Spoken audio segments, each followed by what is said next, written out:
Football. Who doesn't love it? You can watch it in the comfort of your home or stream and watch it anytime, anywhere. If you have an electronic device to stream on or tickets to the live event, and let's not forget your nearest pub. What could possibly go wrong? Football is many things. It provides dreams for the youth and brings families together. Football is great. However, a recent unprecedented event that occurred during the Euro 2020 final took a turn for the worst after England lost on penalties to Italy in Sunday night's final. Racist England fans were seen and heard hurling racially derogatory terms towards footballers Marcus Rashford, Bukayo Saka and Jadon Sancho.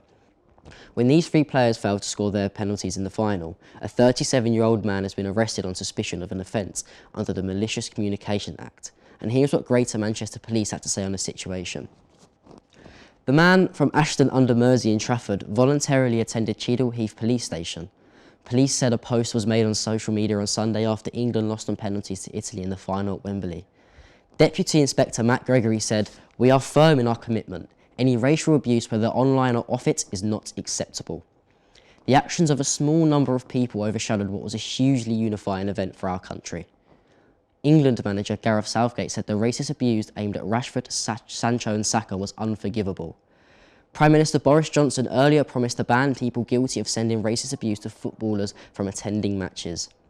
He said he would ensure the footballing banning order regime is changed to crack down on racism. A mural honouring Rashford in Withington, Manchester, which was vandalised with graffiti following the match, was later covered in hundreds of supportive messages. This unfortunate event has led to many ethnic minorities, especially black people, fearing for their lives as they take to social media to share their concerns and experiences. But so are unhappy racist fans as Marcus Rashford, Jadon Sancho and Bukayo Saka were targeted on social media for missing penalties.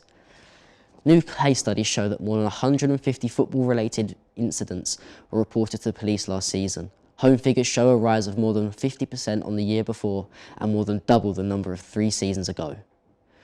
Join us as our correspondent Kai goes around our school campus and asks fellow students for their opinion on the racism within the Euro 2020 finals. Well, obviously I'm an England fan, so it's not nice losing. But yeah, I mean, it's just not nice, is it? Thought it was a bit disappointing, but that's just life. I don't blame people for it going the way it did. Surprised, but it was honestly really disgusting actually. But there's no one there to really stop it.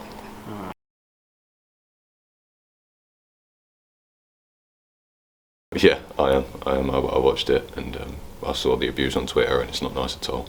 Yes, I watched it. Yes, I am. Yes.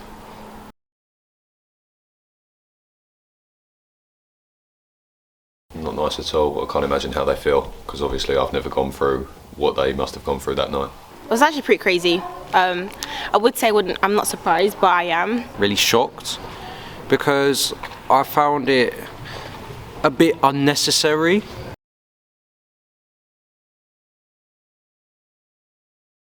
Well, not really. It's mainly a case of racial profiling, really, because people went out and targeted black people after the game as well. And no. Especially with COVID, there's been a lot of racism between different sort of people, so I feel like discrimination is everywhere.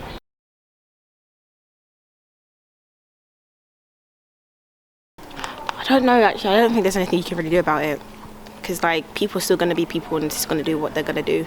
Well, so the abuse was mainly online, so on Twitter and stuff like that. So they could, I don't know, maybe get ID checks for the people. Don't just say, oh, just because this person missed, we target a whole group, because that one person doesn't determine a group.